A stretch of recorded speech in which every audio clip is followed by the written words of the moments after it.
Second book of Samuel, chapter 15. And it came to pass after this that Absalom prepared him chariots and horses and 50 men to run before him.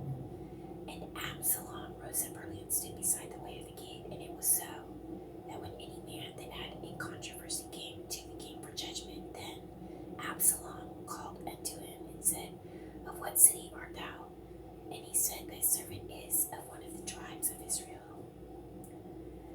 And Absalom said unto him, See, thy matters are good and right, but there is no man deputed of the king to hear thee. Absalom said moreover, Oh, that I were made judge in the land, and that every man which hath any suit or cause might come unto me, and I would do him justice. And it was so, that when any man came nigh to him to do obeisance, he put forth his hand and took it and kissed him.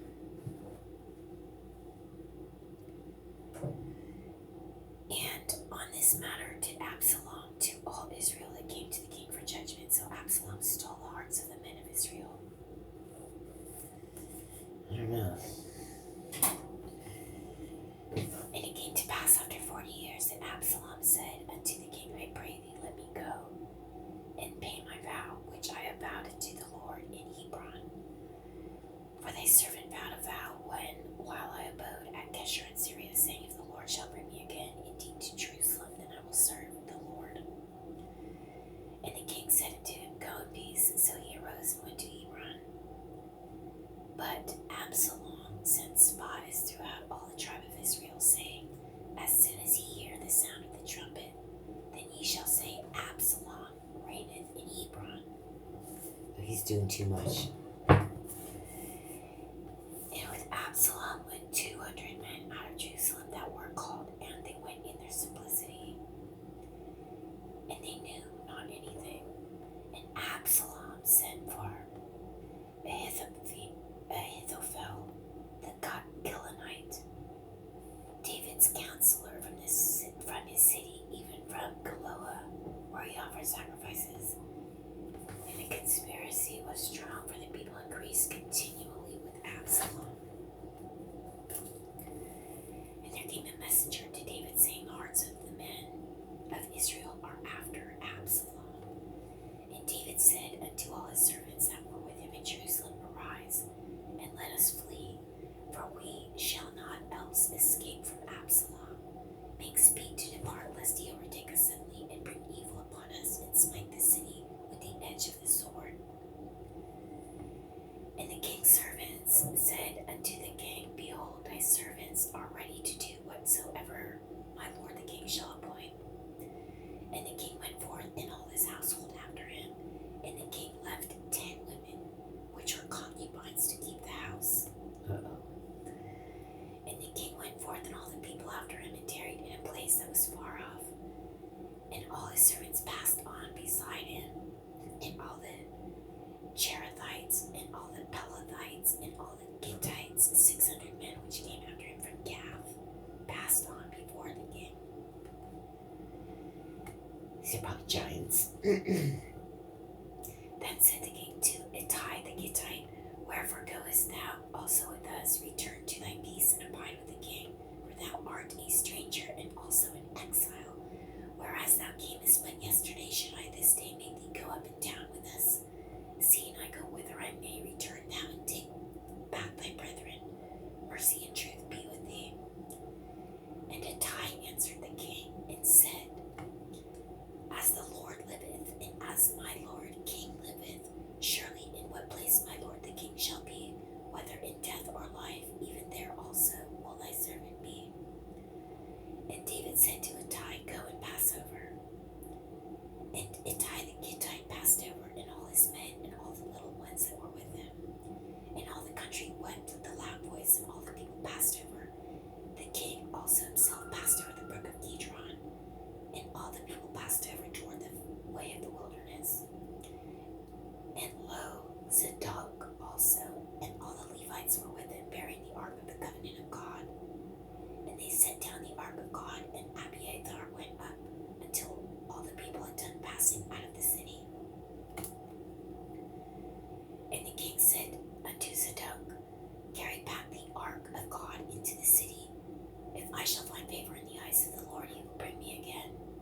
and shew me both it and his habitation. But if he thus say, I have no delight in thee, behold, here am I. Let him do to me as seemeth good unto him. The king said also unto Zadok the priest, Art not thou a seer? Return into the city in peace, and your 2 sons with you, Ahimaaz thy son, and Jonathan the son of Abiathar. See, I will tarry in the plain of the wilderness until there come word from you to certify me. Zadok, therefore, and Abiathar carried the ark of God again to Jerusalem, and they tarried there. And David went up by the ascent of Mount Olivet, and wept as he went up. And he had his head covered, and he went barefoot. And all the people that was with him covered every man his head, and they went up weeping as they went up. And one told David, saying, Ahithophel is among the conspirators with Absalom. And David said, O Lord, I pray thee, turn the counsel of Ahithophel into foolishness. And it came to pass that when David was come to the top of the mount where he worshipped God, behold, Hushai the Archite came to meet him with his coat rent in the earth upon his head, unto whom David said, If thou passest on with me, then thou shalt be a burden unto me.